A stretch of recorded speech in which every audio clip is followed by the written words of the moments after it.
What is up, gamers? It's your boy Connor here, bringing you another Ticket to Ride banger.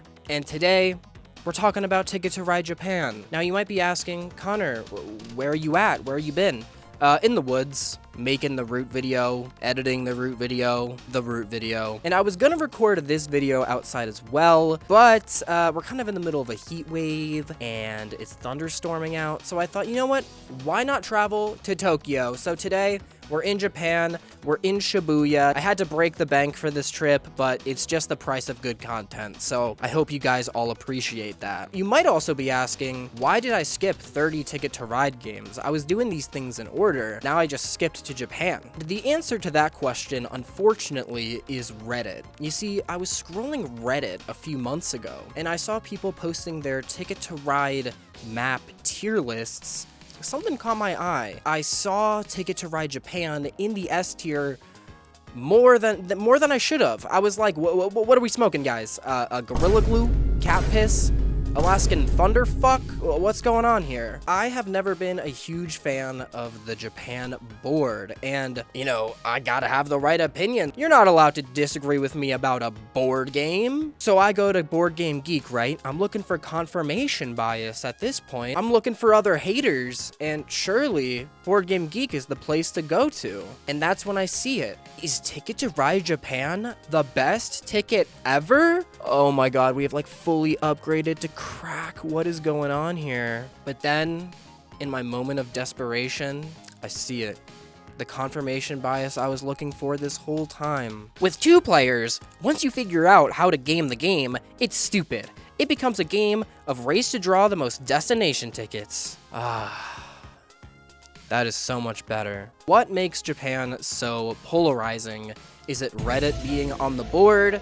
Is it Americans' fear of public transportation? It's neither of those things. It's actually Alan R. Moon coming for his revenge. Japan is Alan's second attempt at a draw a bunch of destination tickets Ticket to Ride board, because that went so well the last time, but apparently Switzerland is Alan's favorite board, so we were overdue for another one of these for quite a while. But for me, Japan has always felt complex yet straightforward at the same time. For once in these videos, I don't mean that in a good way. Whenever I think about strategies for this game, I end up in this weird like Ticket to Ride hellhole where I'm like, do I even want to play this game? Like, this does not seem fun for me or anyone involved, really. Ticket to Ride Japan breaks a lot of the standard Ticket to Ride rules, and I'd expect there to be a lot more backlash against this, but it seems like it's really resonated with a lot of players. Just not with me. So today, I'm gonna try to put into words why I don't really like this game, because currently, I don't really know. I don't get it. Yeah, this is who you're getting your board game advice from, guys. All right, let's get into it. If we take a look at my handy dandy chart, you can see that this game has no mechanical overlap with any of the other expansions. No tunnels, no ferries, no stations, no teammates, no India looping, just 2 fresh new mechanics: the bullet train and the subways. I'm gonna start with the bullet train since it's the new big mechanic. Each player in Ticket to Ride Japan only gets a pool of 20 trains. However, all players also share a pool of 16 bullet trains. At the start of the game, each player places their matching color token on the 0 space of the bullet train track. These tokens come in the main 5 colors, but also come in purple, white, and black in case you've collected way too many versions of this game and want to play as one of those colors, which admittedly is a nice touch, and it also prevents randoms from going on to Board Game Geek and complaining that the colors aren't there. So hooray for that, I guess. I do realize that I said black was one of like the bonus colors and not one of the original 5, and it totally is one of the original 5. So the only 2 bonus colors you're really getting is the white and the purple from Nordic countries. But I actually came here to say something else. Alan did not account for the pink trains for breast cancer research, and he also didn't account for Deluxe train set 7, special edition, kind of hard to get, or so I've heard. This is kind of like a brownish gray. So I take back everything I just said. Go mass downvote this game, give it bad reviews. I mean, what is this? What? I can't play as pink and brownish purple, brownish gray. I don't, fuck. Okay, whatever, back to the video. This is not important at all. The Japan board is covered in bullet train routes, which are easily identified by their bullet train symbol. You can claim a bullet train route the same way you'd claim any gray route, but instead of placing down your own train cars, you'll instead place a single bullet train car. When you claim bullet train routes, you don't score, but instead move your color token up on the bullet train tracker the length of the bullet route you just built. So if you build a bullet route of length 4, you'd move your marker up 4 spaces. I'll get to how this tracker scores in a second, but for now, I want to talk about how the bullet trains work functionally. Completed bullet train routes can be used by all players to complete their destination tickets. You can complete tickets using a combination of your trains and bullet trains, and sometimes you can even get away with only using bullet trains. If the bullet train supply runs out, bullet train routes become normal gray routes. Now you might be thinking, what if we're all from America and we hate public transportation because that just makes way too much sense, and we don't want to build a bullet train? What about that, Connor? What do you think about that? I would say, it sucks to be you, because not only does one player's train pool have to be whittled down to 2 trains or less to end a game of Japan, but the bullet train pool also has to be lowered down to 2 trains or less. Speaking of the end of the game, players score bonus points depending on how much they contributed to the bullet train. How much each player scores is determined by how many people are playing. So for example, in a 4-player game, the player who built the most bullet train gets 20 points. The second place player gets 10 points, the third place player gets nothing, and the last place player loses 10 points. If any player didn't contribute at all to the bullet train, they lose 20 points. I absolutely love this. I headcanon it to be that player somehow committed tax evasion, and I love how the game is kind of just saying like, fuck you. This was a team project, and you did not help at all. What is wrong with you, brother? Now onto the second new mechanic, the subways. There are 2 zoomed in maps on the board, Tokyo and Kyushu. In order to access these maps, you'll have to connect to either Tokyo or Kokura on the main board. Once you're there, you are also considered to be on the matching city icon on the zoomed in board. From here, you can build out as normal to reach whatever city you need to hit. So for example, if I had the route Nagasaki to Nagoya, I'd have to have Nagasaki to Kyushu connected, and then I'd have to connect Kokura to Nagoya. It's a little tricky to get used to at first, but after a while it feels pretty natural, especially since the zoomed in cities are more or less directly above their connecting city on the main board. And that's everything new in Ticket to Ride Japan. On paper, looks like a banger.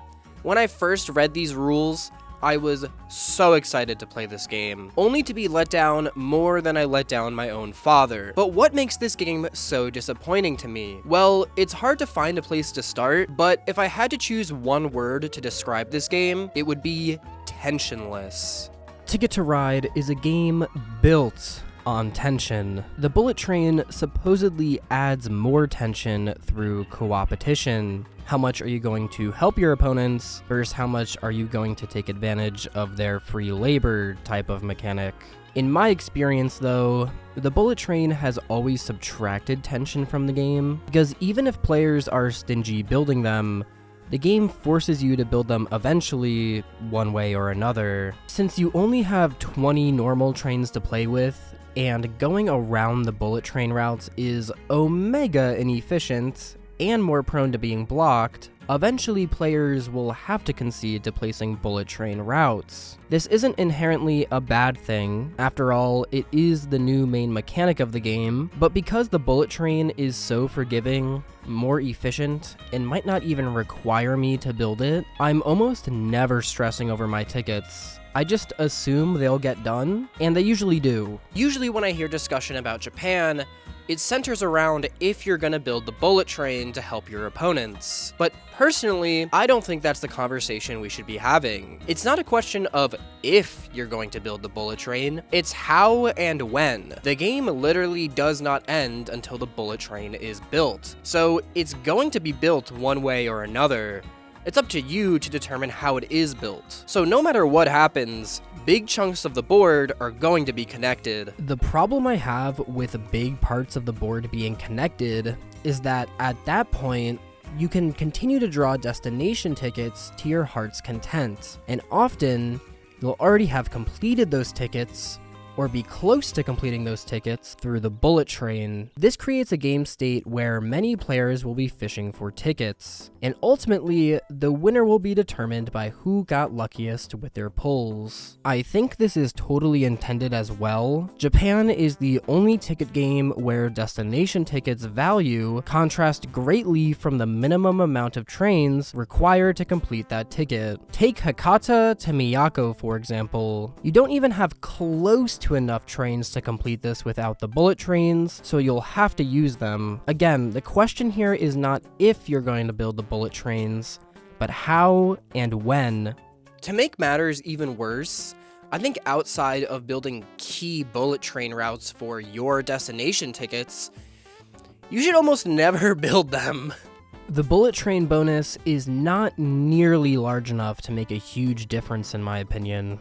While other players are busy taking turns drawing cards and placing bullet trains, you can simply profit off their hard work by drawing destination tickets. Sure, you might lose 10 to 20 points at the end of the game, but you can often make up for it in destination tickets and taking normal routes on the board, which actually score you points that the players focusing on the bullet trains are missing out on. Oh shit, I bent a car.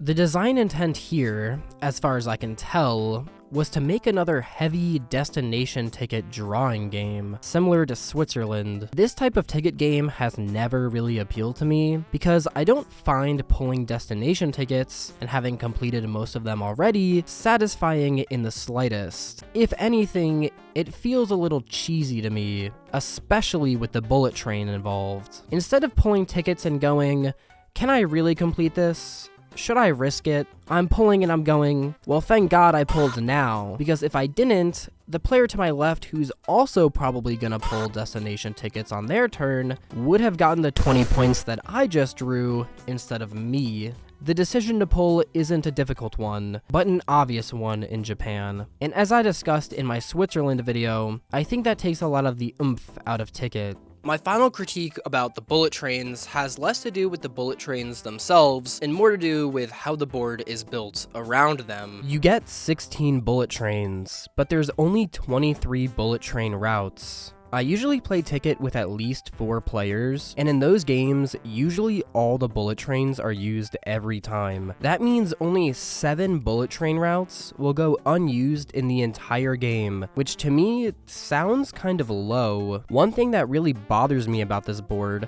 and quite frankly this entire game, is how small it is. I don't understand why the board is so small. I know Japan is smaller than California, but my immersion wouldn't be destroyed if the map was larger. The board itself is like actually ginormous, which makes it even weirder when you start with a pool of 20 trains and the game ends in like 20 minutes. I wish the bullet train routes had trickier placement, or maybe players could decide between placing normal trains or a bullet train on a route, and maybe the bullet trains costs less cards, or you get some other benefit. I don't know. I feel like these changes could potentially, emphasis on potentially because I didn't make the game, who knows what would work, but maybe this would work better than the current super route that runs through the board. Of course, this would be trading immersion for gameplay, as in real life, the bullet train actually just does run like straight through the country, but like you wouldn't catch me fact checking you know what I mean? Like, I don't know, I don't care. That's fine to me. If each individual bullet train route was maybe a bit more efficient, but had multiple ways of going around them, and players actually had enough trains to be able to go around them, I think this mechanic would end up being way spicier. As it stands now, it feels a little half-baked, and if I'm being honest, I never understood how people didn't look at these things like Europe stations, but for every player. Players generally dislike stations because they say it takes all the tension out of the game, due to being able to station your way out of a block. But aren't bullet trains like the same thing, but times 10? Can someone explain to me how I'm wrong? Because I feel like I have to be wrong, but the way people complain about Europe is how I feel about Japan. Finally, when I determined that this game was mechanical garbage, just no good, my girlfriend Riv asked me to play a game of Ticket, and we played 1v1 Japan. I'm glad that we did, because honestly, 2-player Japan makes the bullet train make way more sense. In a 2-player game, I can actually tell where my opponent is going, and as a result, I can figure out which bullet trains would help them the most, as opposed to a 4 or 5-player game where there's too much chaos for me to really concern myself with what particular bullet routes are going to help what specific player. There's also a way lower chance that all 16 bullet trains get used when playing with only 2 players, creating way more empty spaces to have to maneuver your way around. I haven't had this experience with any other map. I've always preferred Ticket at higher player counts, but apparently it's goddamn opposite day because this game is bloody solid at 2 players. Riv also pulled off other interesting moves, and not just in our 2-player match. One example is the burnout bullet train strat, where she absolutely spammed the bullet trains, leaving the rest of the game with everyone's personal supply of trains. This was a pretty interesting mix-up, as every other game of Japan I played, the bullet train pile usually ran out a few turns before everyone's own supply did. This made me realize how weird Japan really is, and I was happy to see the game still had a few tricks up its sleeve, or maybe how many tricks Riv has up her sleeve. Now to talk about the subways that you forgot was in this game, because it's been so long since we talked about them. Woo! Let's go, subways! Yeah! Yeah, they're kind of just there. The subways honestly feel so inconsequential to me. I remember hearing about the zoomed in boards and just like pogging the hell out, thinking it was going to absolutely change the game. But yeah, they are there. The maps themselves aren't very interesting. Almost everything is a double route, so you're kinda chillin' over here, even with their general lack of bullet train routes. Again, this can make the 2 to 3 player version of this map way more tense, due to only being able to take one of the 2 routes on the double routes. But who knows if you'll even see another player on that map with such a low player count. I'd say the subways don't add or subtract any points from the game. They're at best interesting to look at, and at worst mildly distracting for existing. Also, as per usual, this board is beautiful, the cards are beautiful, it's all beautiful. Eleanor Moon, you are beautiful, and that's it. Let's get on to the ranking. And now to drop this baby on the tier list. Can I get a drum roll, please? Ticket to Ride Japan is gonna be placed in the C tier. What? C tier? What? No way. What? I think at low player counts, like 2 to 3 player, Japan actually hits like low B tier, but at higher player counts, like 4 or 5 players, I think it's like fully D tier, so I average it out to C. I feel like I'm missing something when I play Japan.